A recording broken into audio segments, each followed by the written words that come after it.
So welcome everyone. This is session 2 of CHCLEG001, Work Legally and Ethically. So last session we had a look at task 1 for this unit, which is some of our online quiz, and we covered most of that. So I hope everyone in the past fortnight sort of had the chance to give that one a go and have a bit of a look at it. This week, we're going to focus on task 2 of that unit, which is our case study. So hopefully we can get through a handful of case studies tonight with everyone's input and the open discussion around it. So before we start, I would like to acknowledge the traditional owners of the land and pay my respects to the elders past, present and emerging. So today I'm on Garang and Baiuli land, which is in central Queensland. Would anyone else like to share the land they're meeting on today? Ewan. Thank you. And I'm on Birrapai. Thank you. I believe I may be on Darug. No. Yep, Stacey. I am on Gundagara land. Thank you. Thank you very much. So it is important just to know the lands on which we meet and what makes them so great, and why they should be respected, and the traditional owners as well. Rightio, so let's get started. So has anyone got any questions after last session, after session 1? And I do understand we probably have some new faces joining us too. If you would like, no pressure though, if you are new to this, just raise your hand, use the raise hand emoji. Jason, you're new. Welcome, welcome. Yeah, hello to all. Welcome aboard. You'll find that everyone's up for a bit of a chat, especially around some of the scenarios that we bring up. If anyone would like to reach out to Jason too and offer the details for the communication outside of here, just for the assistance for the assessments and stuff like that, you're more than welcome to. Just remember, any details like that, if you do put them on chat, just direct message people, just so there's no breach in privacy or confidentiality there. Rightio. Cool, so yeah. Back to what I was saying is, does anyone have any questions from task 1 of this unit?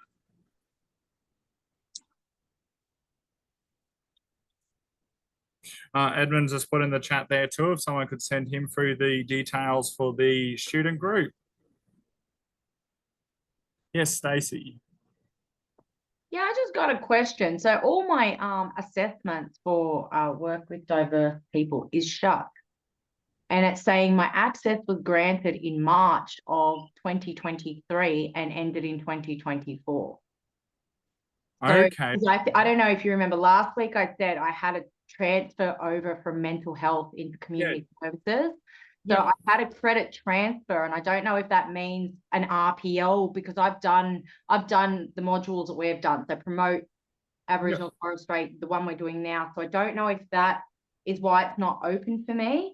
But then I don't know if that means I can't do it at all because I've already done it. So my guess for that would be that it would be a credit transfer if you've completed them already. But best bet with any technical stuff like that, reach out to our learning management team and just ask, just to clarify, like to make sure there hasn't been something in the system that's gone wrong. But yeah, I assume it's a credit transfer if you've already done it. Yeah, I might have that rectified, because for every subject that we actually have through community service, I've already got a credit transfer for. Yeah, because I'm guessing mental health has additional units on top. Yeah. I think there's like an extra 3 units with mental health. So that would mean I've completed community services already if I've had a credit transfer. Depending on the units and stuff like that. But yeah, like I said, reach out to them. Like there could be 3/4 of the certificates share the same units. There may be individual units that aren't shared. You'll find that with a lot of certificates within this like field, within the community service field and individual support and mental health. there will be units that do cross over. So if you've done like a certificate in mental health or a certificate in individual support, you will find that there are some already marked off that you've already completed those units. If you do have any concerns, anyone here, if you do have any concerns around that, reach out to our learning support team and get them to rectify it on the system. Okay. Thank you, Blake. No worries at all. I hope it helps. Okay, so is tonight's session about our assessments? Tonight we're going to cover task 2 of CHCLEG001. Okay, so I can't see that at all. So it's You can't see that one? No. It's in the assessment, like it can't, if you go like down, like if you go down the assessment and scroll down, it should be like there. And it should Yeah, be or because I've already done working legally and ethically, it's actually shut that part of my assessments all out. So it's actually it's been closed as of March of last year. Yeah, okay. I reckon, yeah, that'll be, so it's up to you if you want to, if you wanted to stick in and still cover some of the stuff, even though you can't see it, that's entirely up to you. Okay, I'll just do that. Okay, no hurt with refreshing the mind. Okay, thank you. No worries, no worries. Thanks, Kalisha, too, for that. Rightio. So let's get started if no one's got any questions about last. Oh, Kathleen, yes. Are you on mute, Kathleen? There's still a few people having trouble getting in. Okay. I've tried to direct them to emailing learning support. Yep. That's the best bet at the moment.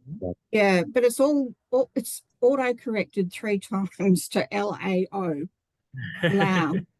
Gotta love those autocorrects. Someone's, we're still moving here, but yeah, people are still having trouble. Okay. Yeah, we'll direct them to the learning support team and go from there. Rightio, so we will have a look at a couple of our case studies. So what I might do is I might share screen to our first case study and give it a read, and we'll go through and answer some of the questions for it.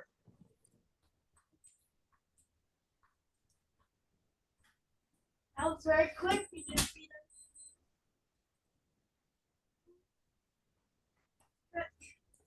Can everyone see my screen there? No. Yeah. What about now? It might take a while to load up. Does everyone want to? What do you want?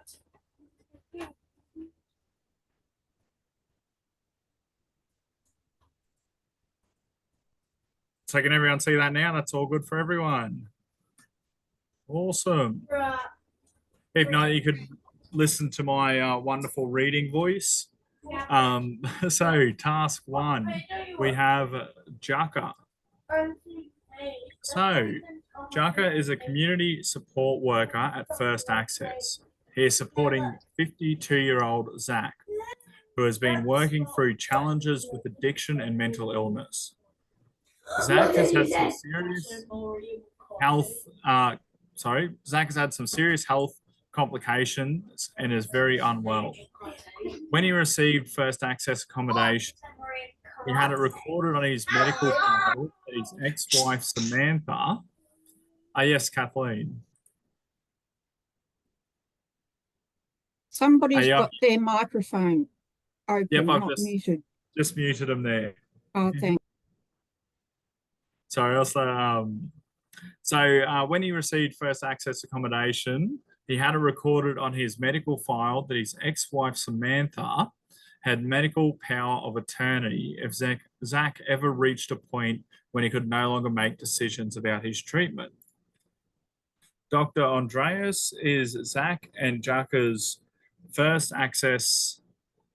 Dr. Andreas is with Zach and Jaka at his First Access accommodation.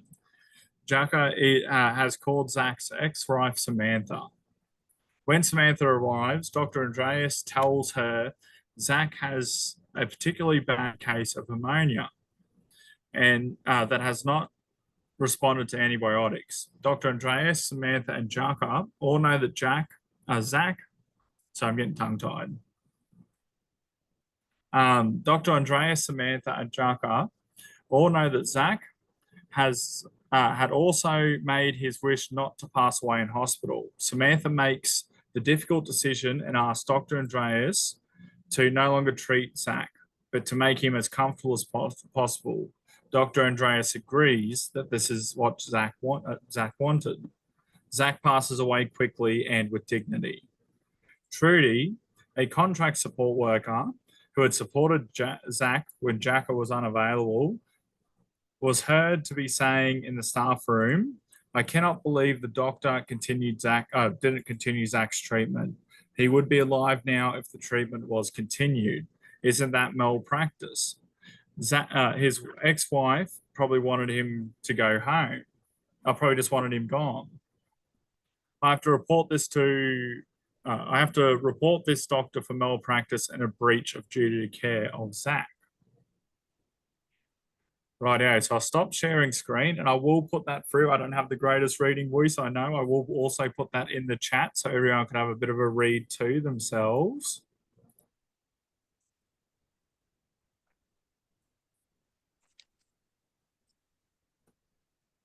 Bit of a mouthful too, but I'll give everyone a second to read that one. If it sends.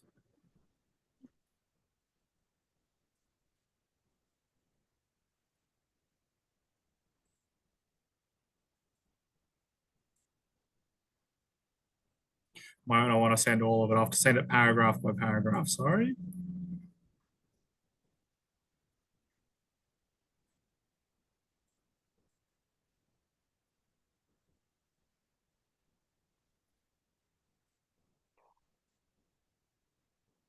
So for anyone who would like to read it or refer back to it as we have this discussion, it's all in the chat there.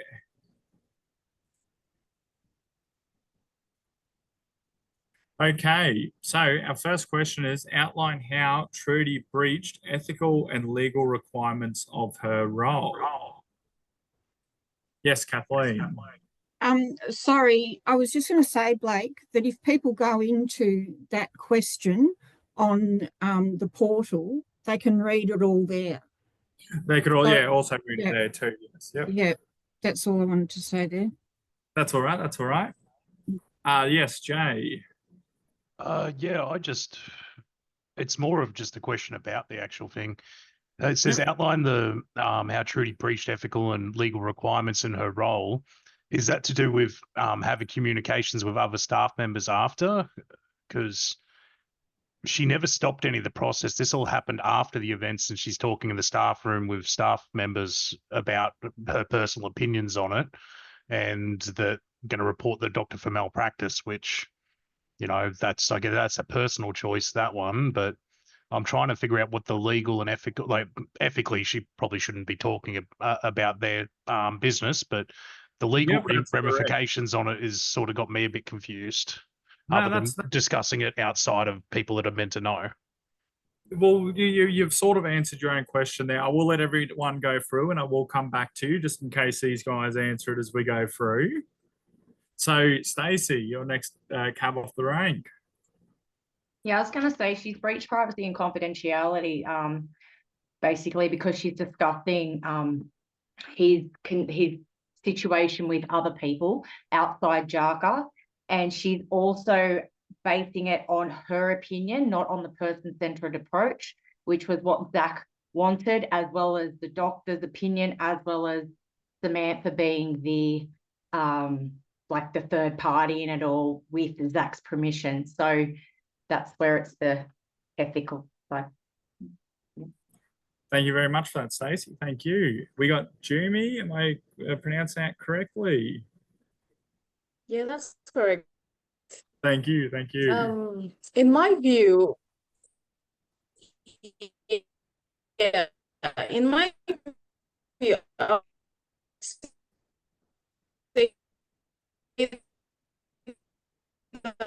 that Trudy, that person had all the legal authority to make a decision regarding what medical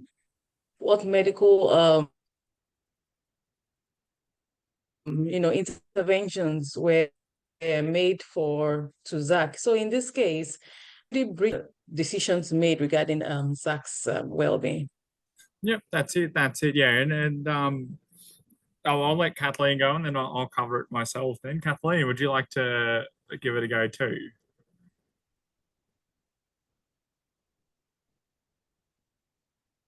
You're still on mute, Kathleen. Don't worry, it happens to me all the time. She's working outside of her scope of, or she's behaving outside of her scope of practice.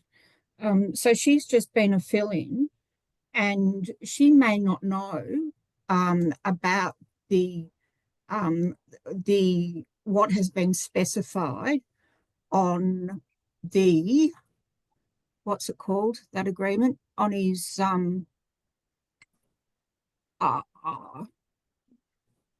so you know, the agreement that he's made. So he said, oh yeah, medical power of attorney. So Samantha's got her medical power of attorney, and now she's acting outside of her scope of practice and saying that the doctor has gone against, basically saying the doctor has gone against the medical power of attorney agreement, which is not correct. And she's slandering the doctor. You know, she's got very little information. She's slandering the doctor, and also she's also slandering Samantha, saying that she probably just wanted Zach gone. Yep. So yeah. And that's it. There are a lot of things, a lot of breaches in like ethical code of conduct and legal requirements in there. You're breaking confidentiality. You're questioning the organization itself. If she did have concerns, does anyone know what she might do if she did have any concerns in that area? So this is a bit off topic, but it is industry relevant. Does anyone have any idea of what she might be able to do? Yes, Stacey. She may be able to speak to Jaka because they would have obviously, if she's taken over with Zach in the past, then they would have had to have shared case notes between each other. So she could always discuss with Jaka and then maybe go to a supervisor and discuss their opinions together to try to come to some kind of resolution and how they would go about this. Fantastic. So does everyone in this chat at the moment, in the session at the moment, do they all agree that maybe the staff room isn't the most appropriate place for a conversation like that? And everyone understands sort of why it's not the appropriate place. So did that answer your question, Jay? Did that help sort of clear it up for you? Yeah. It was more the legal side that had me confused. The ethical side was very clear. It was just the laws that were being broken. Yep, that's it. Yeah, so yeah, the legal side is your confidentiality and stuff like that too. Not everyone would have been aware of Zach's treatment plan and stuff, and she's pretty much just blurted stuff out all over the place there. Yes, Edmund. In a sense as well, like Zach is effectively, like you said, signed over power of attorney. So does that actually bring like any the risk of it as well? Like they know all the risks associated and they've given him the dignity of risk, but he's handed that over to Samantha as well. That's it. Well, your enduring power of attorney is like people when they do get in that position will sign that type of stuff over, and that does give like Samantha the right. I think that's his ex-wife's name, the right to make these decisions of what he wanted. That's the idea behind that stuff, your advanced healthcare plan and your enduring power of attorney, and that it's to protect your rights. When you're not able to make those decisions on your own, you want to make sure that the people around you can make those decisions in your best interest. Yes, Fiona. Can you just tell me where you're reading from? Oh, that's all right. I did see your message there. Sorry, I was nobody answered, so I was like, shit, where am I going? Is it, are you doing like in 1 of 3, 2 or 3, 3 We're of 3? doing task 2. Oh, okay, cool. Thank you. At the case studies. Yeah, so that was just case study. That was just the first question for case study 1. Oh, yes, Okay, Jade. thank you. Yeah, this was just a Fiona. With the 1 of 3, you might be talking about let me exit this for a sec. That was the learning stuff, or are you talking about attempt 1 of 3? Because yeah, it's just the case study 2 of 4. The last week I was looking at the learning material, not the case studies. Yeah, I think I'm looking at the work legally and ethically, the module 1 of 3.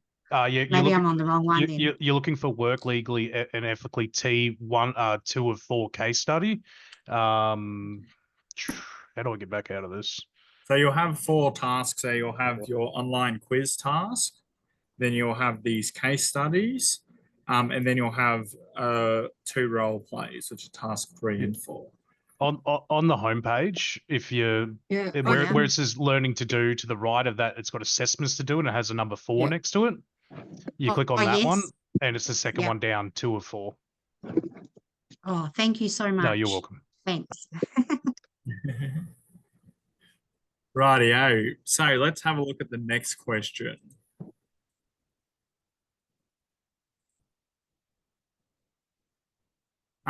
Describe a possible consequence that describe a possible consequence had Zach been given the antibiotics against the instructions of Samantha. So what could some of the consequences be? Yes, Stacey. Legal action could be taken. It can. Wade. Yeah, you'll probably get contacted by a super manager and police will be called as That's well. it. Yep. Who else would like to give it a go? Edmund. I guess at the very base level, it could be disciplinary action from your employer. There can be disciplinary action for the staff that didn't follow it, and also for the company itself, including fines and all that. We won't get into the cost of the fines for a company, but they are in the tens of thousands. And you got to think, like, this is someone's life. This is how Zach chose to spend the end of his life. And he's given that responsibility to Samantha. Yes, Stacey. It'd be a breach of a human right. It would be. Thank you for bringing that up. And we did cover our human rights last week in our task 1 and the importance of human rights. Rightio. Let's move on to our next question. So part C is, imagine that Trudy has been your co-worker for more than 2 years, and she has always demonstrated excellent work ethic. You assume Trudy did not know about the power of attorney, and that is why she is determined to report Dr. Andrews. They've changed the name from the case study there. Dr. Andrews has been Zach's doctor for the past 10 years. So it asks to write a short account of what you would tell your manager or supervisor about the situation.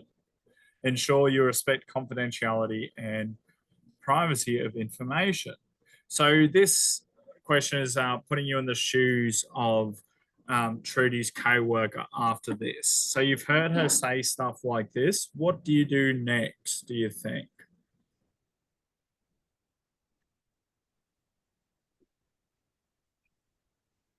Yes, Kathleen.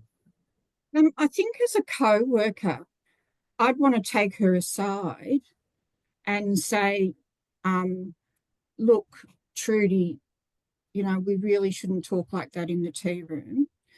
And you know, the doctor did take the action that he took based on a power of attorney.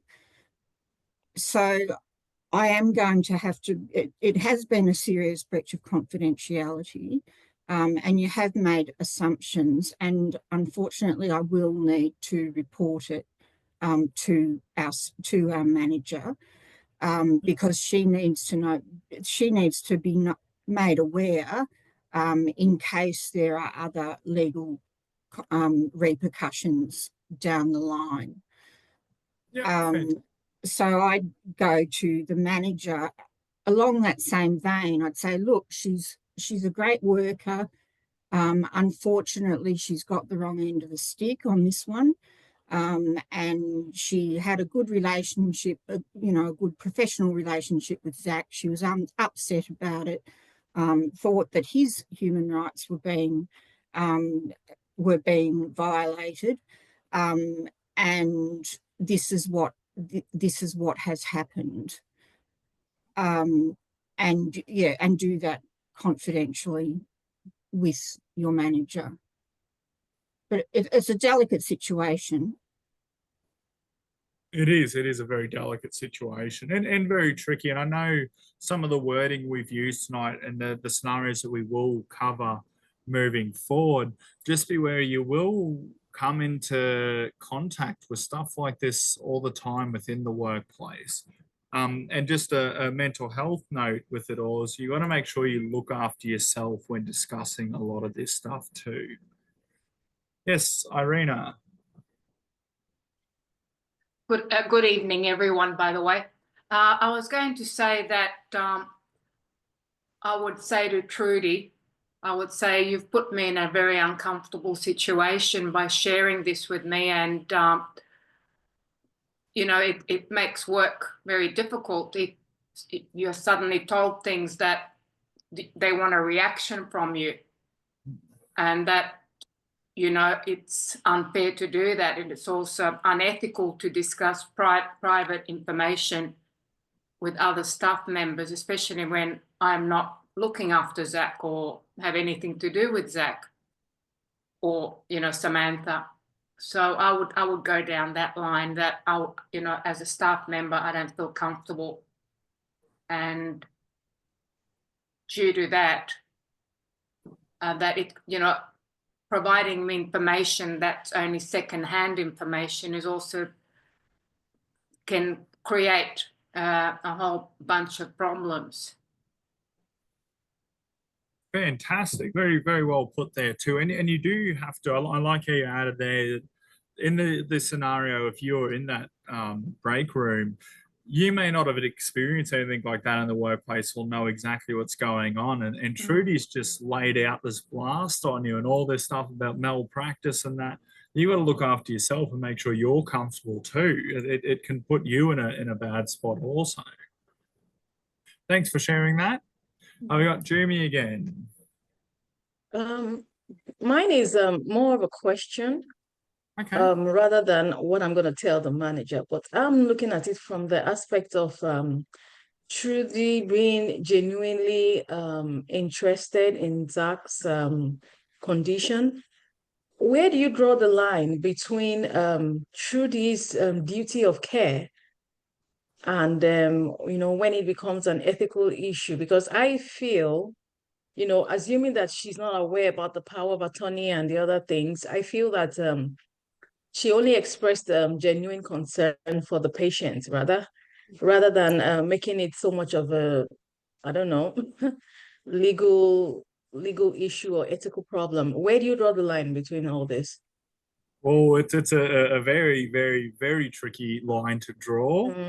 A lot of this stuff in the end, as a worker too, you would know, confidentiality will trump a lot of it. It's sort of it's not spoken about. Your people who are related directly to it, so your supervisor, stuff like that, the people who are directly related to that client, even them discussing stuff like this amongst themselves, that's even a tricky line.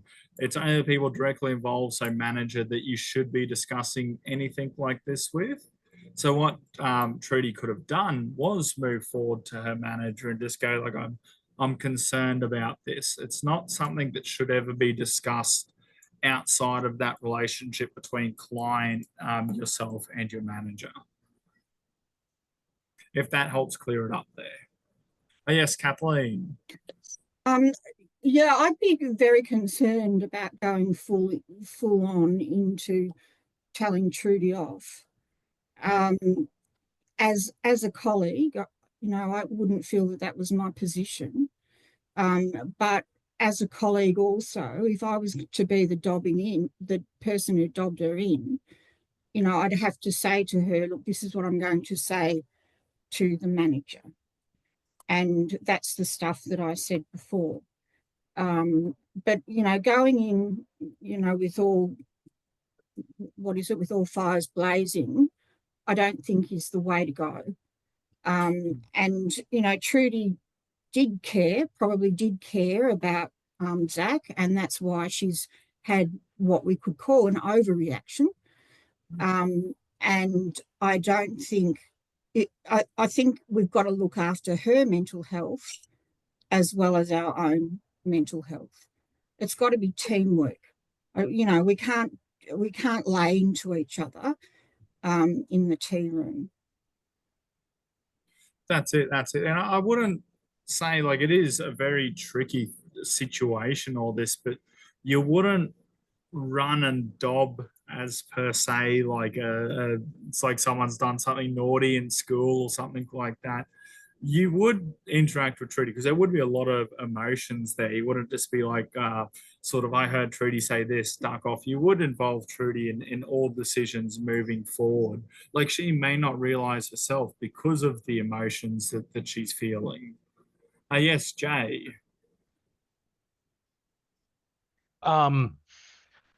With the question, it's just to ensure, what is it? What would you tell the manager or supervisor? It doesn't actually mention anything about talking to Trudy, just for when answering the question. Yeah. But for me, I would probably have, if I had to approach the manager or supervisor because an event like this happened, you'd explain it to him in a way that, you know, she was heightened because of, you know, that one of her clients has died. She might not be aware of all the surrounding situations, and I'd encourage the manager to go actually have a conversation and pull her aside and have a chat to her and try and, you know, work things out. Not so much dobbing them in, but looking for assistance for them. Yeah. That's it. And like, yeah, we're all humans here. Like, you will slip up, things will slip up like that. You need to be wary of them though, and the consequences in the workplace. But it's not a doom and gloom end of the job situation if you slip up like this. Always reach out in the workplace to your first point of call, which is your manager, and speak to them about any situation like this. Yes, Heidi. Good day. Do you hear me? Yeah, I can hear you. Yep. As a coworker of Trudy, it's a very sensitive issue. So regarding with that issue, you should warn her about that, because you're just disrespecting you're the higher positions like doctors who you're working with, and that's being unprofessional inside the workplace. And you also, I guess that you are also asking the capabilities of the doctor. Yeah, that's what I can see it. And in the work in actual work, you should not interfere with this kind of issues. And it's okay to observe, and when it comes to regarding with that issue, you should talk secretly to the management or whoever that is can help you with that. Thank you. Yeah, thank you. Stacey. I was going to say, so pretty much along the lines of what Jay was saying about getting a debriefing done with Trudy. But another thing that maybe it would be a suggestion that in our next minute meeting, that it be brought up about privacy and confidentiality and what our role is as support workers and what our obligations are legally and ethically in relation to speaking about our clients' issues inside a workplace where nobody else is aware of what each and everybody's client is going through.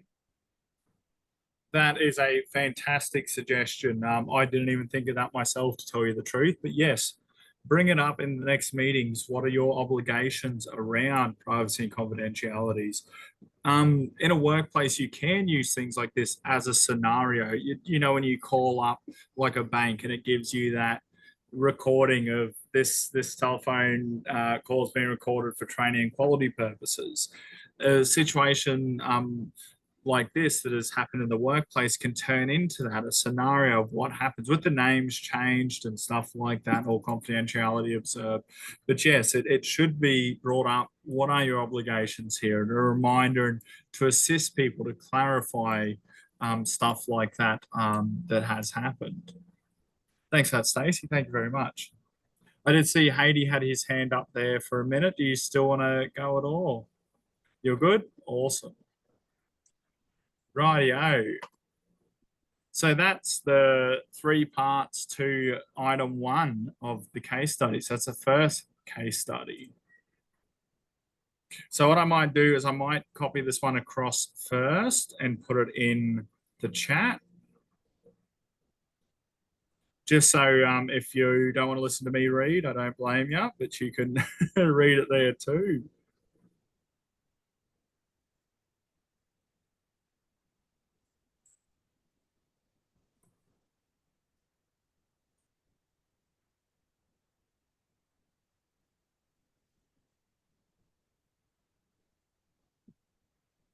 Okay, so let's start. We've got Maya and Marcus. Sorry, Maria and Maya and Marcus. Work at First Access. Marcus has been preoccupied lately and is starting to show in his work. He is short with clients and really loses his cool. And really uses his cool when 2 of the clients are arguing at lunchtime. Maya has also noticed that he seems distant. Yesterday, Andy walked into the reception area agitated. Normally, Marcus is very good with Andy and takes time to talk to him and reduce his frustration levels. But yesterday, Marcus just walked out of the room and told Andy to get Maya to help him. Maya asks Marcus if he is okay and if he would like to talk. Marcus decides to confide in Maya, but makes her promise not to tell anyone what he is sharing. He has been charged with assault following a pub brawl, which resulted in another person being knocked unconscious. He has spoken to a lawyer who has advised that it would go to court, but it may be some time before the case is heard, probably more than 12 months. Marcus insists it wasn't his fault, saying the other guy was being an absolute idiot in the pub and pushed me until I lost my temper and hit him. Marcus is feeling anxious about what happened. Marcus is feeling anxious about what will happen when the court date arrives. He's also worried about keeping his job. He knows he should declare the charges to his supervisor, but he is sure that he will no longer be able to work due to the seriousness of the charges. He needs the job so he'll be able to show in court that he has gainfully employed and pay the legal costs. Maya gives him a hug and feels terrible for Marcus. Marcus tells her that he is taking a week's leave to sort things out and that Maya must keep a secret. Maya knows that professionally she should not keep this kind of information to herself. It all seems very unfair.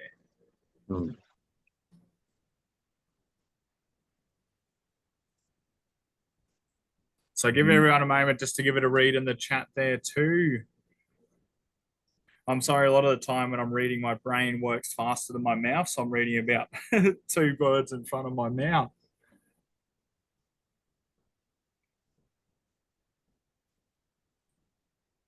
So our first question is there a legal issue in this case study? Explain your answer.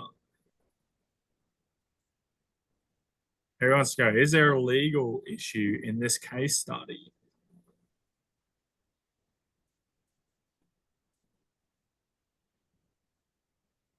Yes, Edmund.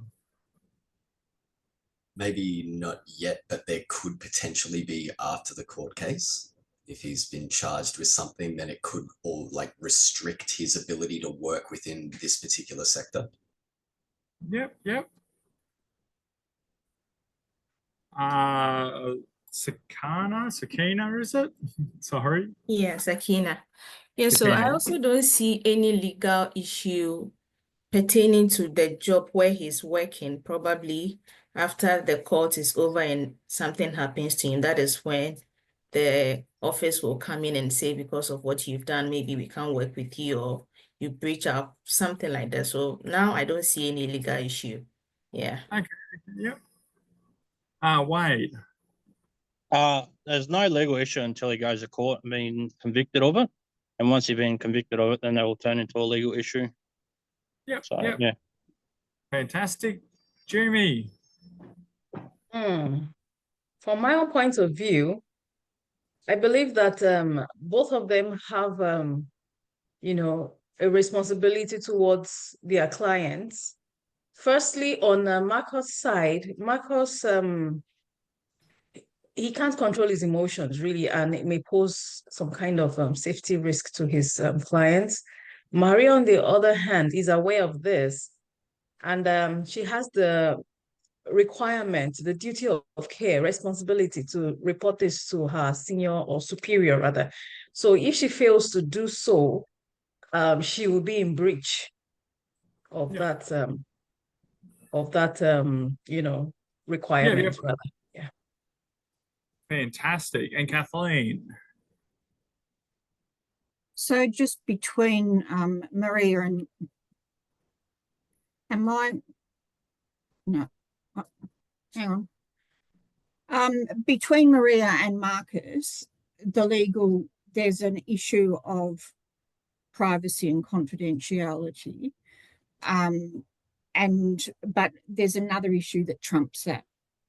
And that is in terms of privacy and confidentiality, it must be kept completely private and confidential from all of the other employees at the organisation, you know, all the colleagues on his level. And really what trumps that privacy and confidentiality is, as Jimmy said, the duty of care to report to the manager if anybody has breached the code of ethics of the community service workers.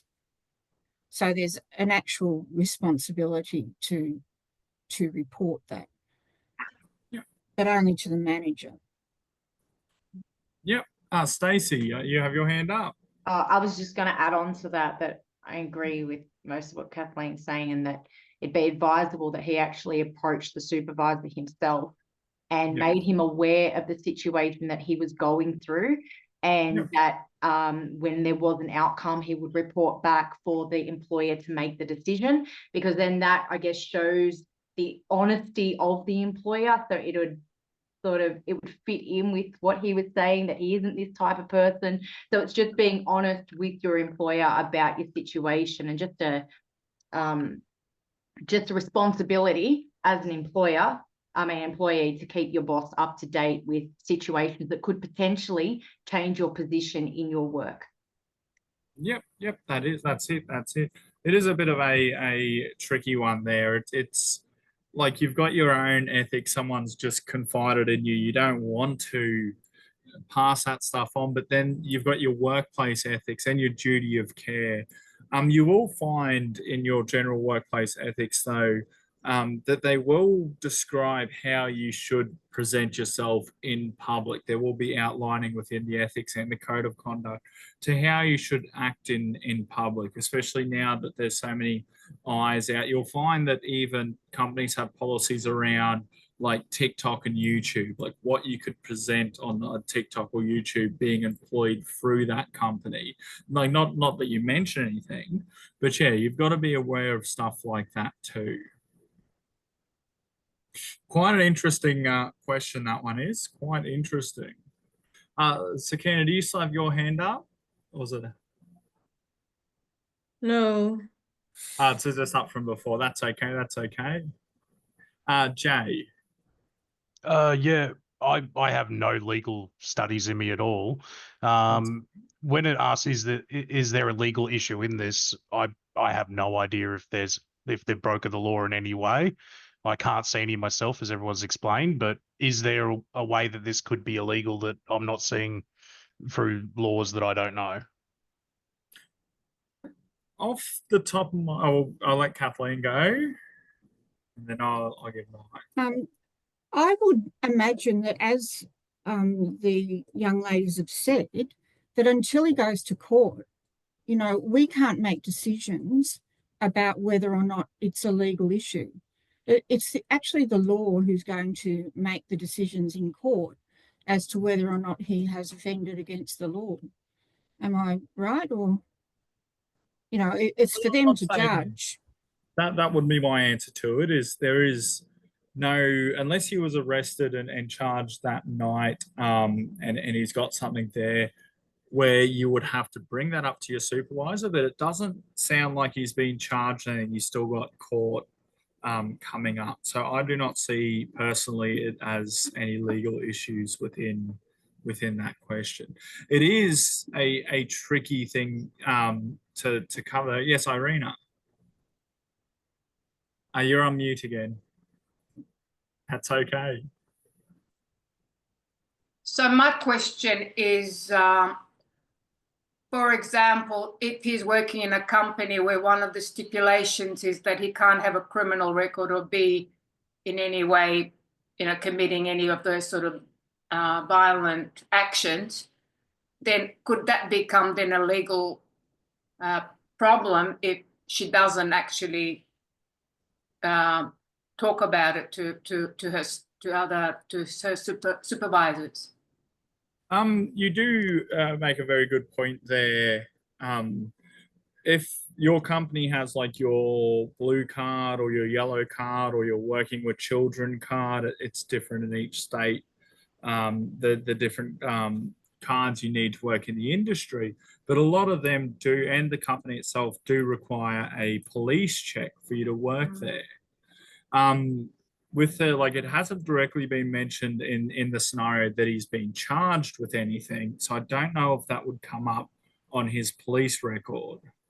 But I think your police record, unless he's been fully arrested for it and detained overnight, which it doesn't mention, then I don't think there's a police record of it. Yes, Craig. He's been charged with assault, which is what it says on the thing. Oh, it does say he's been charged with assault? He has been charged with assault following a pub brawl. Once Okay, you've yeah. been in any industry, especially the caring industry, once you've been charged with assault, you should not be allowed to work with, you must be moved sideways. That's correct. That's correct. So when you're charged with anything, it's like any industry. My wife's a nurse. If she got charged with assault, she either has to get stood down or moved sideways out of patient care. Yep. Thank you. Thank you for sharing that. Yes, he has been charged. Sorry, I read through so quick, I must have missed it. But yes, if he's been charged with assault, then yes, that is an issue, a legal issue there. Regarding Maria, though, it's an interesting conflict. Is it her legal obligation to come forward and tell her company? Is it a part of the workplace ethics and the code of conduct? Absolutely. She should go to a manager. She should go to a manager. I think that's the key thing to do. And that is a lot of the answers to a lot of these scenarios is communication with your manager. Wade. So I don't know what your state's like, but here in South Australia, like if you get charged for assault and you get convicted of it, if you wait 10 years, it can stay on your record, but they can't use it against you. So if you apply for a job, it's up to the job agency to actually hire you. So it was still on your record, but they can't say, oh, because you're charged with assault, we're not going to give you that job. They can't use that against you, if you know what I mean. But that is over the period of 10 years. So long time you got to wait. Thanks for sharing that. Yes, Irina. So I think it is a legal issue because seeing that he was an assault has happened and he was charged, if Maria doesn't report it or doesn't do anything and then another assault happens, what could happen is, you know, it might come up that, hey, he assaulted someone and he's now assaulted someone else. She can't know really what unhinged him, and that's only his say. Yep. Fantastic. That is incredibly well put. Thank you very much for that, Irina. Stacey, yes, you had your hand up, or I was gonna say, sorry, this is because it feels like a really grey thing. So you can be charged, but you can't be convicted till you go to court and be sentenced, right? So that charge and that conviction the charge can always be dropped. So because he hasn't been physically convicted of, I may be overthinking it, but because he hasn't physically been convicted yet of the charge, then there's still that possibility the charge will be dropped. So he's putting his job on the line because of a possibility that it may not go through. So this is where I feel it would be in his best interest to speak and keep the employer on the level that he's at with the possible conviction that he could have in 12 months' time. that's very well put too, and you aren't wrong. It is an incredibly grey area with it. I hope during this discussion too, everyone's been taking notes. It will all help you answer this question. Yes, Heidi, your turn. Yeah, I believe in the legal words that you are innocent until you are proven guilty. So, in that case, it's hard to Maria to keep it secret or to tell it to the management because it's a matter of respect towards her friend and to the management. But also, I guess she's responsible to tell that to the management because the working place where they are is also affected if in case the Marcos will be convicted in the future. That's it. Yep. Someone has put in here, admin has put in here. There's also a chance of a suspended sentence too, or something else you need to take into consideration with it. Yes, Kathleen. So I totally agree with what Stacey and Heidi have said, innocent until proven guilty. And also, Stacey's approach of keeping the manager informed is a very responsible approach, and that will work in his favour. Now, what I'm wondering, if Maria is thinking that, she's in a position to be able to say to Marcus, look, Marcus, you have to tell the employer this. So, would you like me to come with you? That is a possible solution indeed, and that's. So she's not going behind his back. No. And she's going with him as support, and he can speak up for himself. Yep, that's it. So I like everyone's approach to this. It is all fantastic, and it is an incredibly grey area. There has been good points for this all that everyone's put forward. I think it was Irina that said that you don't know if this can happen again. Like, it's your legal responsibility to ensure the safety of your clients. If you remember last week, we spoke about the rights and responsibilities of employees and employers. So one of those responsibilities for the employer was to maintain a safe work environment. One of the responsibilities for the employees was to uphold that safe work environment. So you got to look like it like this. If Maria doesn't go out and tell anyone about what Marcus has disclosed to her and it happens again, then has she upheld her responsibility as an employee?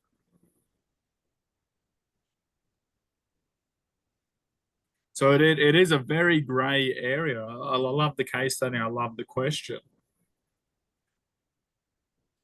Because we'll go on a break shortly. We've essentially covered everything in this case study during this conversation. I'm pretty happy with everything we've discovered outside of the first question. We've sort of covered everything in this case study with everything we've brought up and had a speak about, because it does ask, goes on to ask, what are the ethical issues here? What we may do is, because it is 7 o'clock, we may have our 10-minute break. Everyone have a breather, stand up, take your eyes off the screen for a minute, do a stretch and that, and we will start again at 7:10. Depending on where you are in Queensland, it may be 6 o'clock, it may be later, it may be earlier again. Come back in about 10 minutes is what we'll do. Have a look at that case study one last time. If you do have anything else you would like to bring up about it, we will bring it up when we start up again. So other than that, I will stop the recording. So welcome back. We are looking at CHCLEG001, work legally and ethically. So we've just covered the first 2 parts to task 2, the first 2 case studies to task 2, and we're going to have a look at a couple more. So let's get into it. So our next one, I will, as I did before, I will copy everything and put it in the chat again, just so you guys can read, because I'm not the greatest reader out loud on the planet. So we're looking at Margot.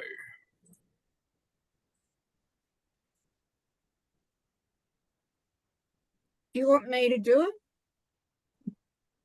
Oh, if you feel comfortable doing it, you're more than welcome to. Save the voice.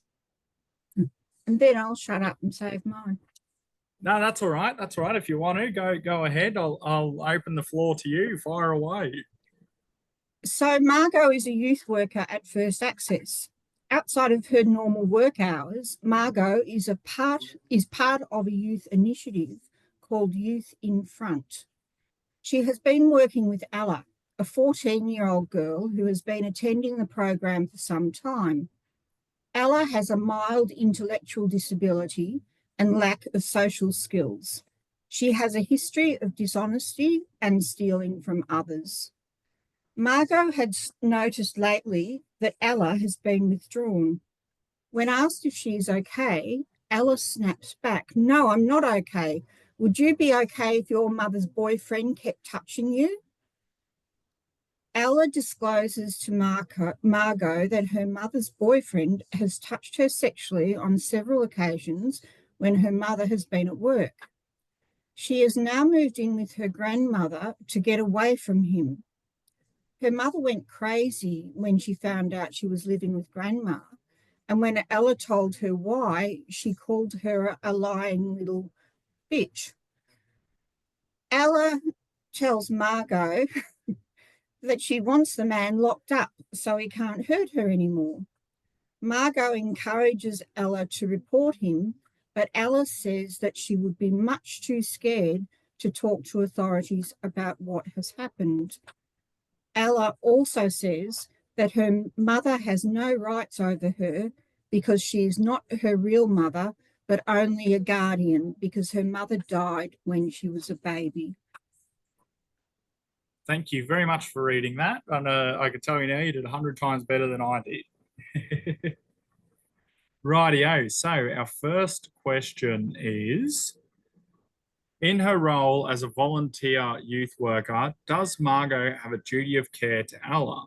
Explain Margot's duty of care as a volunteer worker at the Youth in Front organisation. So what's Margot's duty of care? Yes, Stacey. Her duty of care is to take Ella's case seriously and not think that she's a liar or anything like that. So whatever she is saying is true, and she would have a responsibility to talk to her manager. She'd have a responsibility to let Ella know that she needs to speak to her supervisor about her situation, as it is sexual assault and it's putting her in harm's way. And then she would also, sorry, I'm just rereading it. That's okay. If Ella's guardian is not the biological mother and it's just the guardian, she would still obviously carry some kind of or she would carry the the legalities that would come with being a parent or a carer, which means there could be neglect on her behalf. So it would need to be reported to all parties that would need to take action. So that would include the police as well as CPS and a few others. Fantastic. Very well answered. So you've done this one, Stacey? You've done this one in already? Maybe. Yeah, sorry, meant you have you've passed. Yeah. Thank you very much for that. That's fantastic. Yes, Ian. I think I will take a different kind of an scope to this, because she telling him that this person is not my biological mother, it's better to like report it first, then do a thorough search before taking in any legal things following, because it may be just because she hates his guardian slash parental care. That's maybe the reason why she's making up these reasons, maybe. In the workplace, just with your duty of care, you have to take every allegation brought forward, you have to take it seriously and follow. Even though if it does sound like it is made up and stuff like that, it has to be taken seriously. Regardless of where it's coming from, it has to be taken seriously. And she should take it seriously, but she need to do some more background search about it, saying that is it actually what she's saying is happening, or is it just that she just want those two people out of her life? That's why she is making up these things. Okay, I'll take it as serious, but for that, I'll take you away from them just for our own safety, and let me just do some background search on them or something like that. I think that would be all in all for a sort of higher authority to take on board whether it's real or not. As the worker, though, it is your responsibility to feed that information up the chain and report it appropriately. It's up to a higher authority to sort of determine whether the allegations are true or false. I did see Haiti had his hand up before. He had his hand up first. I'll go to Haiti if you still want to go. So I guess Margot should evaluate things situation first, because I read here that Ella has dishonesty and stealing behavior before. So, but I agree with you that it's up to the authorities who will determine that this kind of case. But I guess Margot should evaluate things and not jump into conclusion first.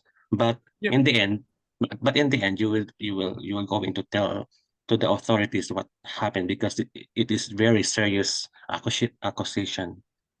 It is. Thank you very much for sharing. Yes, we have Kathleen. So the disempowerment that is caused to young girls in relation to reporting sexual abuse is a real thing. So, they feel that if they tell anybody that they've been sexually abused, that they will not be believed. So for a young girl to tell anybody that she has been sexually abused, and she's been quite specific about what she said. She said that it's touching, it's sexual touching. For her to actually come up and say that out loud has to be taken very, very seriously. She wouldn't say it if it wasn't happening, regardless of the fact that that she does have a history of dishonesty. You just don't make this stuff up. And social workers would be the ones, I think, the social workers and the police would be the ones who would probably investigate it further. Yep, that's correct. That's correct. Thank you for sharing that. Yes, Stacey. I would just want to say the fact that Ella is part of a program, she would have needed authority from a carer because she's under the age of 16. That's as well. So in relation to, sorry, Ian, I don't mean to be, but if for her to be a part of something, she would have had to have had a legal guardian or a carer to grant her permission to be a part of that. So that's how you would know that, because she'd be on the Medicare card, or she would be on a concession card, or she would be on something that would prove her identity to her.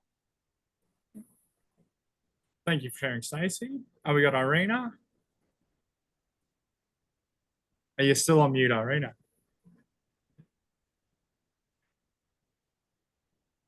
So just looking at that scenario, there's a few things going on there. I mean, the most important thing is that she has the duty of care to report something like this, especially it's a minor. And, you know, whether it's true or not is irrelevant. However, it does say that she has a history of dishonesty and she's got intellectual disability slight. So, you know, even though that it might all be lies or it might be exaggerated, I think bottom line, the fact that she is a youth worker, and the fact that she must abide by the code of practice in her job, she has that duty of care to report this. Fantastic, very well put. And regardless of her, the young girl's mental state or whether she has been dishonest, if over 4 weeks she comes to Margot and gives a different story of a different member of the family doing something like this to her, and it's every week it's something different, a different member of the family, a different story, regardless if you know yourself that it's been like she's lying about it. The thing is, with your duty of care and your code of practice from the workplace, each one of those allegations need to be taken seriously and followed up each time you hear them. Yes, Heidi.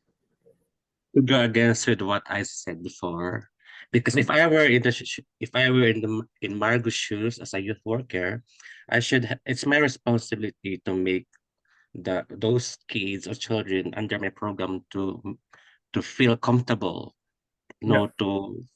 comfortable to approach me or to talk about what their concerns. So I guess that is the right and appropriate thing to do, to make those children to make feel comfortable with you. And because if you don't believe them, they will not talk to you because of their disability concern and lack of social skills. So I guess we should have this open understanding and embrace them and embrace their disability and make them feel that you are trusted. You're the one who trusted because you are in that program. Thank you. That's it. You don't want it to sort of turn into the boy who cried wolf scenario. You don't want that to happen to her. She might make up 5 or 6 stories and tell you, but it's that 6th or 7th one that's real that she actually needs help with too. And if you haven't taken anything she said in the past seriously, then she's not going to come to you when something serious does happen. Yes, Kathleen. I think given that that the person Ella's living with is not her mother, and that she has responded quite aggressively, towards Ella, that's all the more reason to be taking this, really seriously, so that the right channels, so that you can work through it using the right channels. Yeah, fantastic. Wade. Like, even if she is lying or if she's telling the truth, like at the end of the day, you still got to document it and take it further. Pretty much what you said before, but yeah, like if you're not going to build a trust with her, if you're going to, talk behind her back sort of thing. So when you do have your meetings, bring her in, say, you've told us 3 different, stories, what's the go sort of thing, you know what I mean? So even if she's lying, still follow it up. That's it. And that's comes under, well, I'll let Edmund go first before I go on a rant. Fire away, Edmund. I was just going to say, how somebody admits to something or tells you something could vary so vastly between people. It could be emotional, it could be off the cuff, it could be under their breath. But the 2 words that come into my head for the girl that works with her is mandatory reporter. Yep. She's just obliged to, and it's a legislative requirement for her to do it, even if it is slightly suspected. And more importantly, we've set up institutions for people to spend time dealing with these cases and things like that.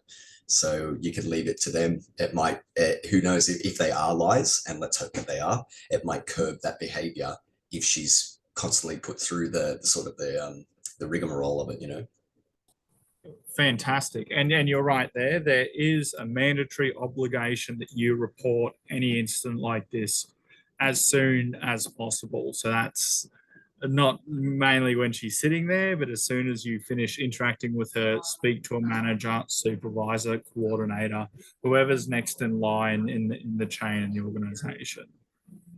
Also, you want to, as we were discussing earlier, you've got to think back to the rights and responsibilities of the employees and the rights and responsibilities of the employees. So the employees have the responsibility to provide a welcoming space for clients. The employees have the responsibility of maintaining that welcoming space. It should be a place where they could come and have a talk to you about these types of things. But yes, it is mandatory that you must report a case like this. Regardless of your personal feelings and your interactions with her, it has to be legally reported. Rightio, let's move on to the next question. It asks us, identify the legislation for your state or territory that covers the protection of children and provides reporting procedures. Yes, Jay. Is that the New South Wales for me? Is that the Children and Young Persons Act, the 1998 one? Would be, yep, yep. Do you know any agencies that work within that? Is that like docs and stuff like that? DCJ? Yep, that's correct, Does anyone from any other state or territory like to bring up the legislation? Yes, Wade. Ours is just Families SA here. Yep, so, yep. Yeah. Fantastic. Does anyone else want to bring it up? Bring theirs up.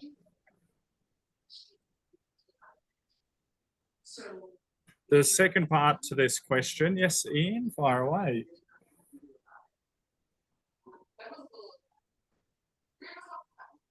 I think you're on mute still, Ian.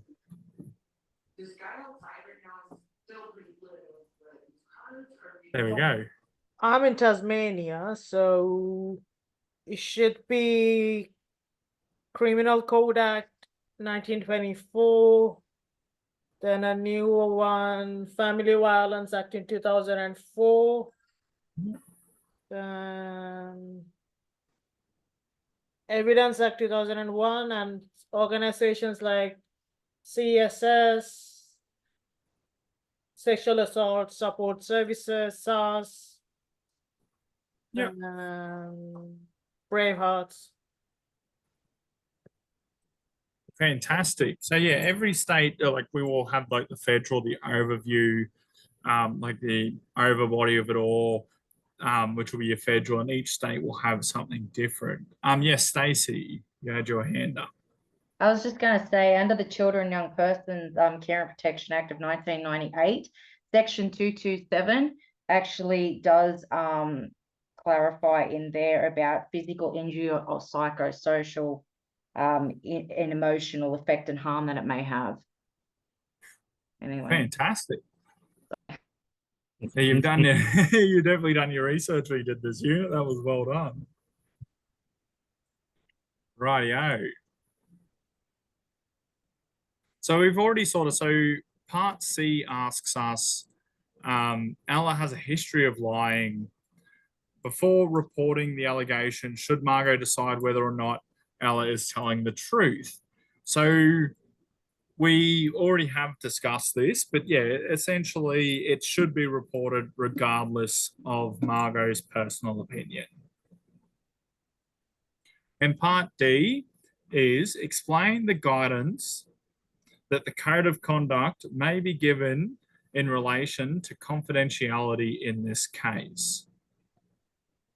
So again, that's explain the guidance that the code of conduct may give in relation to this case. Yes, Jay. I just wanted to touch on the third question with Ella. Is it okay to report, like, because the manager or your supervisor might not have dealings with the client, is it okay to report to them the history of their behavior as well as the allegation at the same time, or do you sort of leave that out? You will find in a session with your supervisor or manager in a debriefing, a lot of that stuff will be covered, the client's history and all that. Okay, thank you. I don't think it would be relevant to the reporting of the issue of what's happened, but a lot of that stuff will be reported in there anyway. Okay, thanks. That's okay. Stacey. Are you referring to like the duty of care that you would have to tell Ella that what you need to do in relation to what she's just told you? So just explaining to her that because she has said to you about the information it's just provided does sound like harm's been caused to her. So she has a legal obligation to report this to the right authorities. That would include her manager to take the issue further.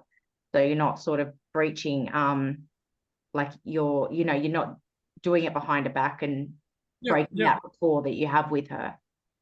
That's correct. Yeah, you will have to explain to Ella with these allegations that you're saying, I will have to report it to child protection. I have to report it to docs. I'll have to report it to my manager. Just explaining that to her that's the process that's coming forward, and that's to protect her too.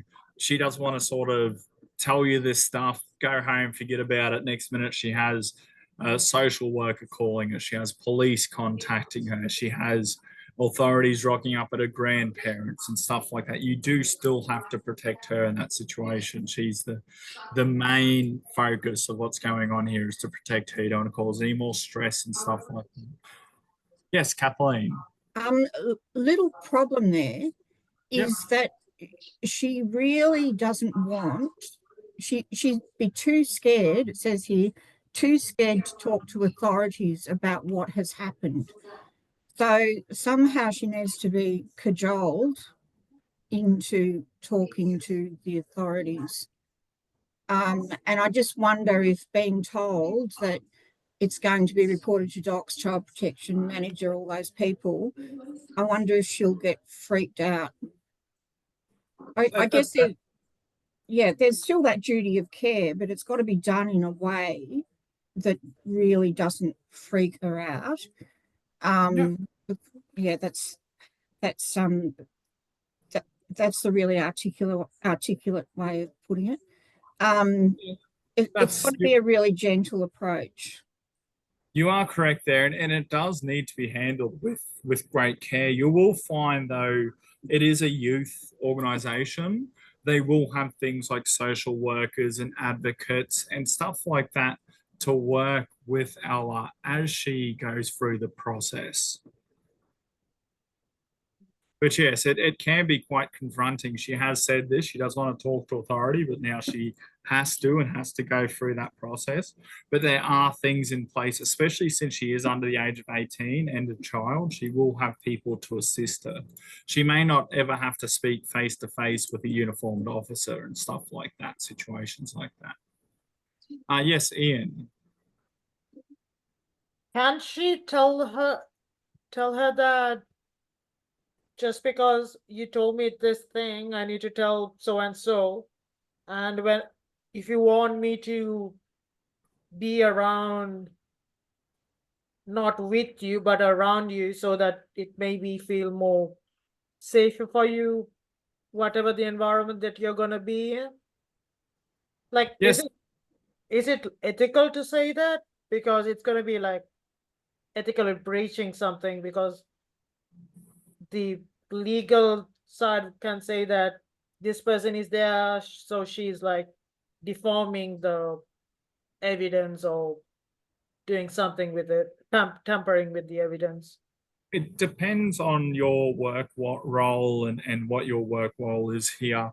With Margot, it seems that she is a volunteer, did it say?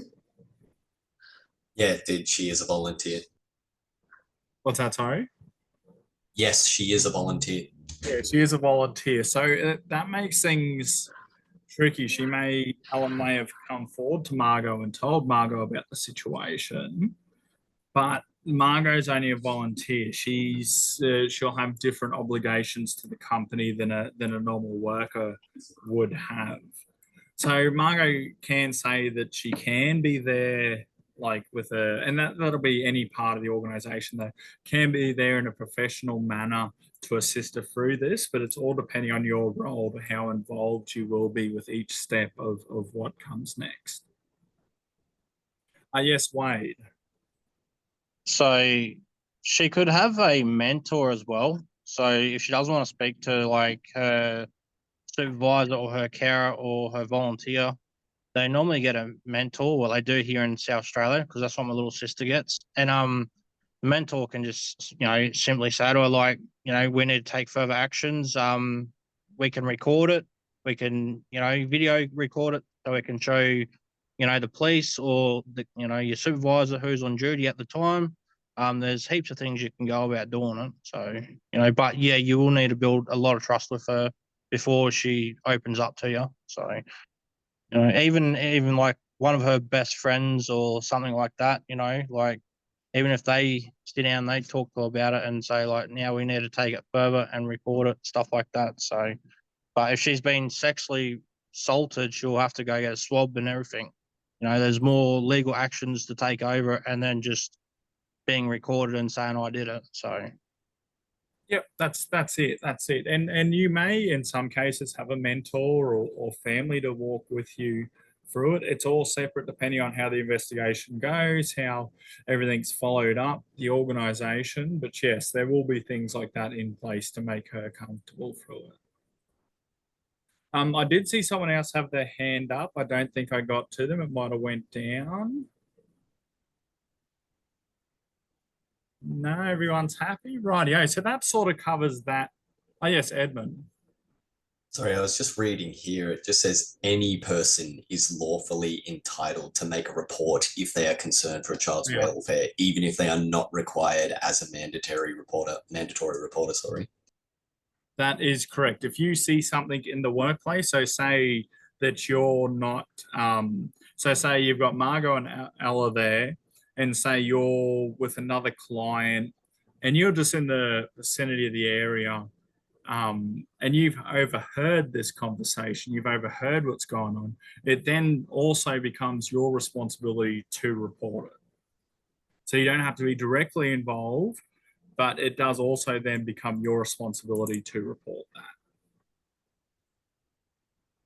Is everyone clear on that? Is everyone clear on this case study and the questions that we covered? Has anyone got anything else they would like to bring up about it or follow up? No, that's okay. We will move on to the next case study. So this will be our last case study we will have a look at for the night. I will put it in the chat really quickly. So this case study involves Justin. So I'm just putting it in the chat now. Do I have any volunteers to read this one out?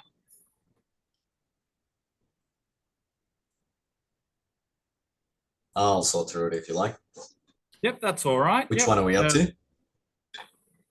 So we're doing case study 4, Justin.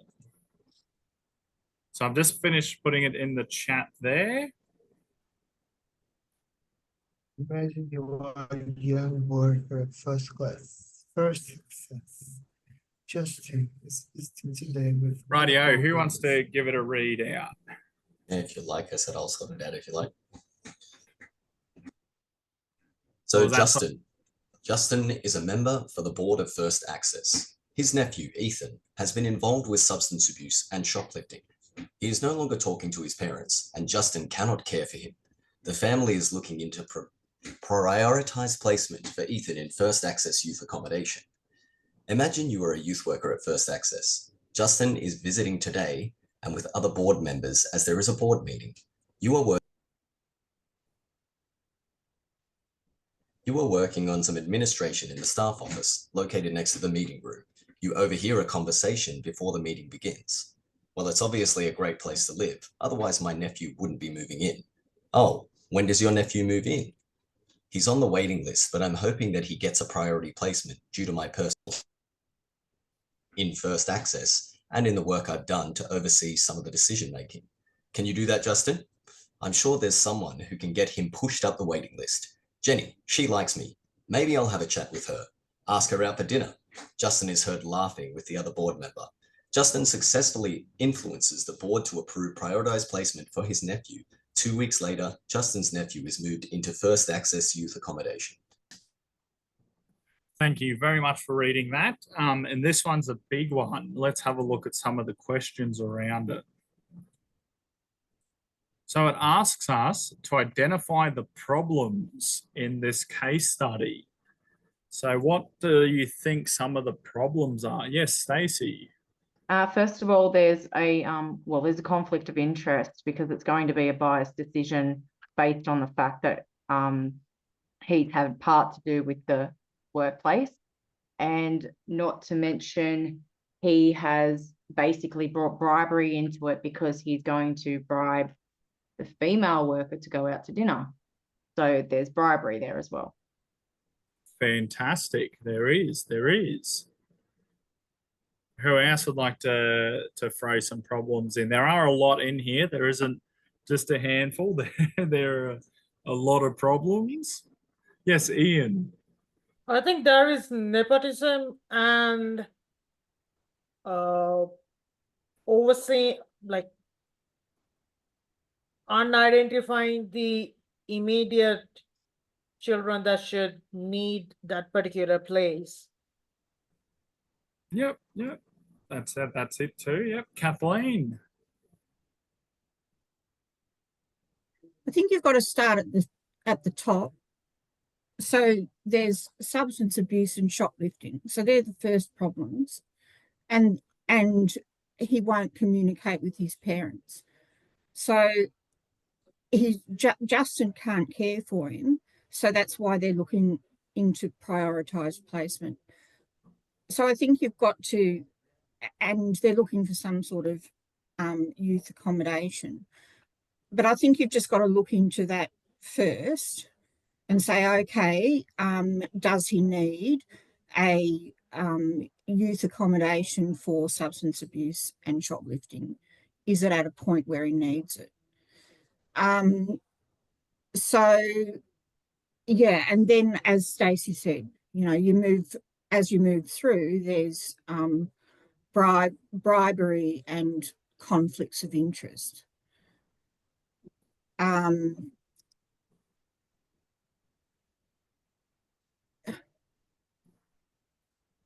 That's all right. So I'll ask Jumi too. Jumi's got a hand up.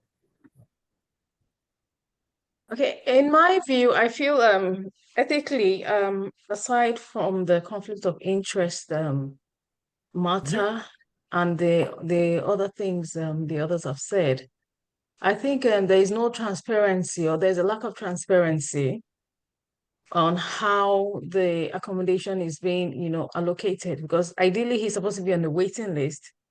And of course, due to personal interest, he suddenly gets, allocated. So that's an ethical issue. There is lack of transparency, and there is also lack of fairness in the process. Yep.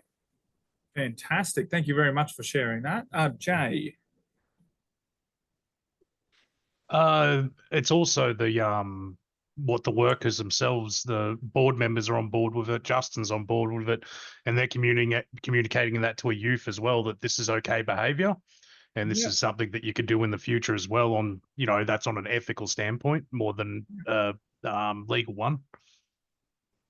Fantastic. And that also brings up, on a side note, the values of the organization. An organization will have values that it would like to uphold. And are these board members upholding the values that they hold everyone else to? Yes, Wade. Now, because he's stealing and he's on substance, now, don't you think they should take that further instead of just putting him in direct care? Like, take him to rehab.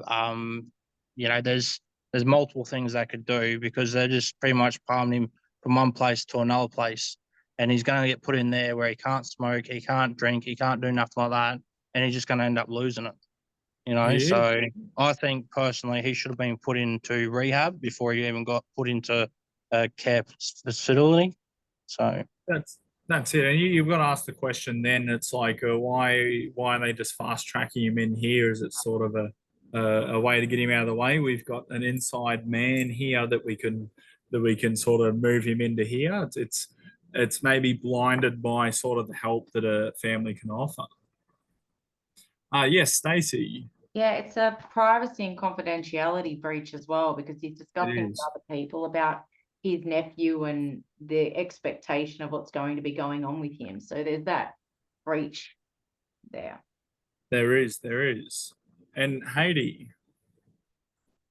I can sense here the abuse of power, because Justin is the board member of the organization, so they're prioritizing his nephew over the others. So I guess the decisions of board members has being politicalized by pushing his decisions to put his nephew on the list, on the first, to be priority to have that kind of. Yeah. So I want to ask everyone a bit of a trick question just to go on with that. Who do you think out of Justin and his nephew, who do you think's affected more by this conversation, these decisions that are being made? Yes, Stacey. Yeah, I'm going to say his nephew is going to be affected more so than Justin, because his nephew is not going to get the right help that he needs. And these actions are also enabling him to continue on the war path that he's on. Yep. Fantastic. Thank you. Heidi, you had your hand up. Organization as well is more affected by this, because they are not appropriate place to cater Justin's behavior or problem. Yep, that's it. So yeah, it's going to affect Justin's time there, and then it like sort of the people who overheard that conversation, it doesn't sound like they were keeping it private at all, or know who Justin is. Justin's not going in there with a sort of clean slate. People know his problems. People have been hearing this conversation. It's already started as an unfair arrangement for Justin out of his hands completely. Rightio. I'm just having a look there.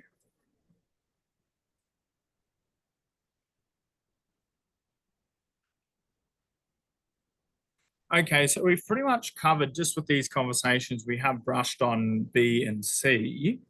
Question D, however, is having heard the conversation in the case study, explain what you should do as an employee. Should you be worried about getting involved? Explain your answer. So what do you think you should do as an employee over here in that conversation? Yes, Wade. So as an employee, if you overheard that conversation, you take it up with the board or the your supervisor manager, because it's not the right thing to do. Like obviously he's taken her out to dinner, wined and dined her, got his nephew in there. Like I said before, he shouldn't even been in there because he's on drugs and stuff. So definitely take it further, and if your supervisor doesn't want to listen, well then take it even further. So fantastic. Stacey. Could this be a breach under Fair Work 2009? I would say so, definitely. And it is tricky when you start bringing in things like the board members of the company, like people who are essentially on the same level as your CEO. It can be incredibly difficult. And that's why things like Fair Work exist. Fair Work isn't always the big beating stick to sort of get like your rights, like your missed payments at work or missed shifts or stuff. Fair Work is there to give give you the opportunity to say something that you didn't feel very unsure of. Yes, Stacey again. So ringing Fair Work would be maybe one of your first options before going to the board, with the possibility that the board may discriminate against you for making that complaint, which goes back to last week's conversation with Kathleen, and then that could jeopardize your position. So at least if you knew your legalities, then going to them with that would shut them down with an opportunity to make other decisions, because they wouldn't want to get in trouble and penalized and fined, which is an outcome of this. That's correct. And like Fair Work, like you don't have to go to Fair Work for them to take action. If you need advice on how to approach it, you could call Fair Work and ask them questions, ask them about it, and they will have a look into it and assist you through it. Then they're not only like a big scary company that comes in and fights for you, they can provide information also. What else can you do? What else do you think you can do?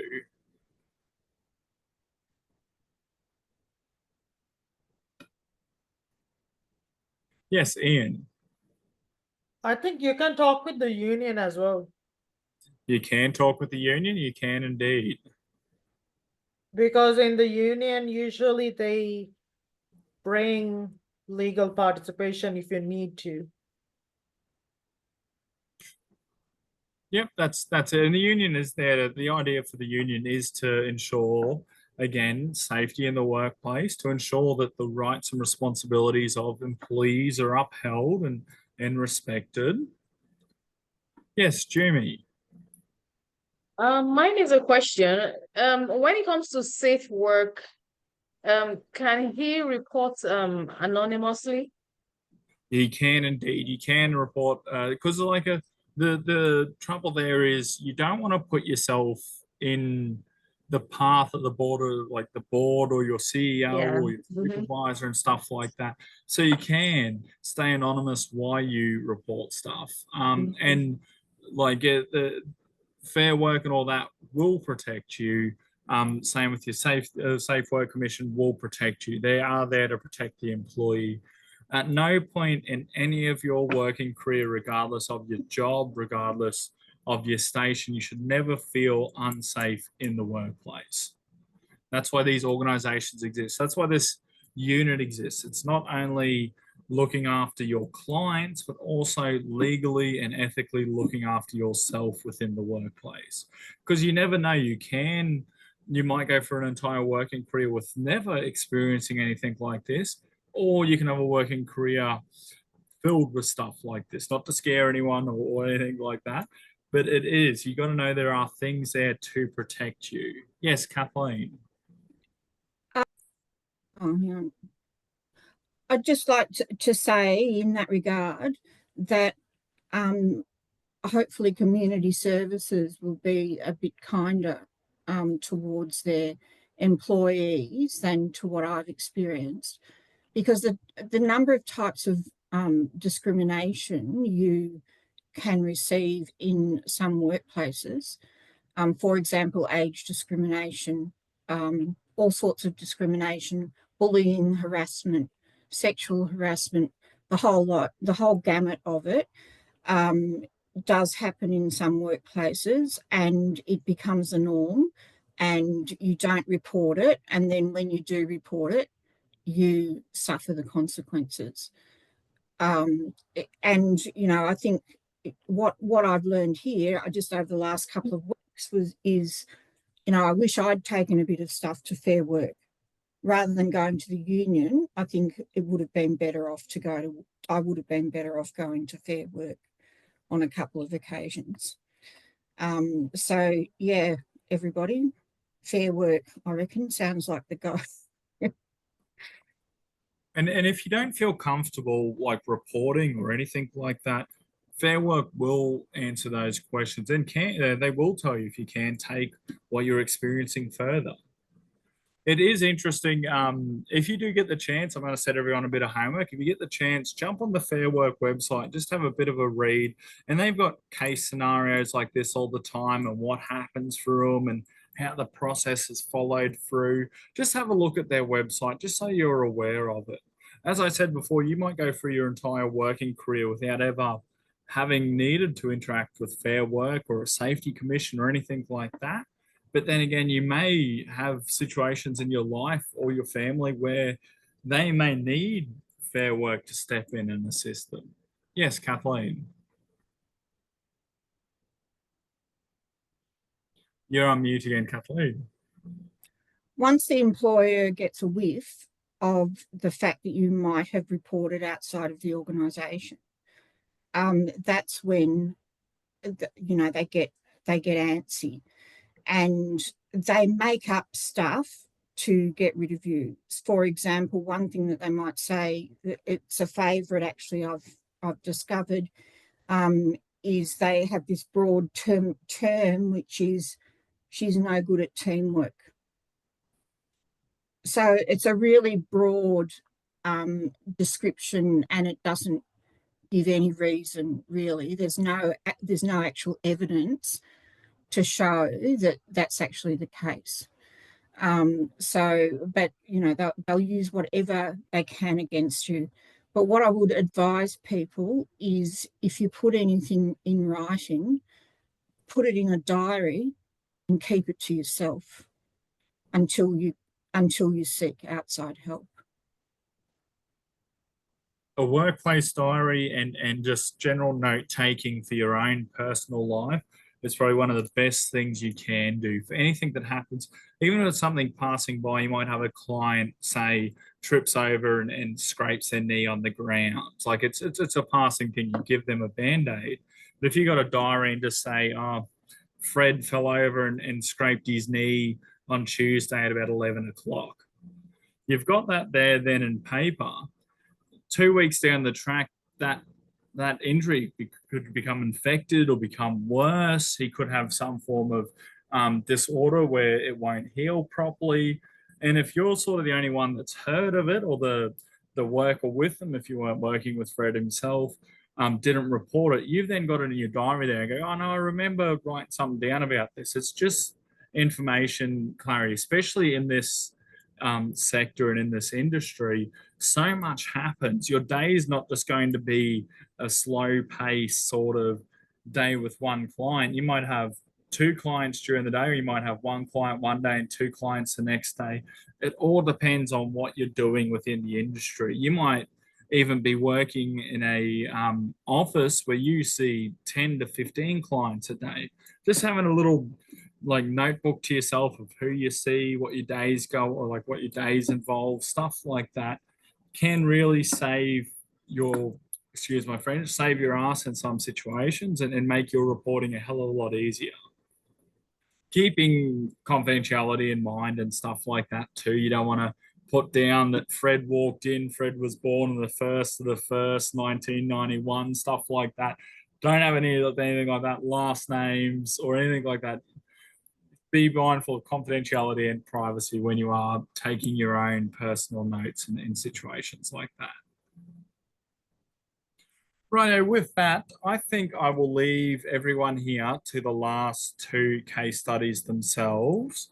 I might end the recording for the night so everyone has the opportunity to view how we covered these case studies that we have covered tonight, the first 4 case studies. There are 2 left up to you guys to give a go. Has anyone got anything left to say before I end the recording at all? Any questions I'd like to go on it? No, that's all. Rightio. I won't close this meeting out after I stop the recording, though. We will stick around if anyone has any questions or further interactions they need before we send you off for the night. But I need to get up and stretch my legs again, so we might go for another 10-minute break, and we will end the recording here. The only thing I got is yeah, the videos didn't get sent through, that's all. What was that, sorry? The only thing I got is the YouTube videos didn't get sent through, but you already know that anyway, so that's fine. That's it. Awesome. Righto, so that will end our session 2 of CHCLEG001. Thank you very much.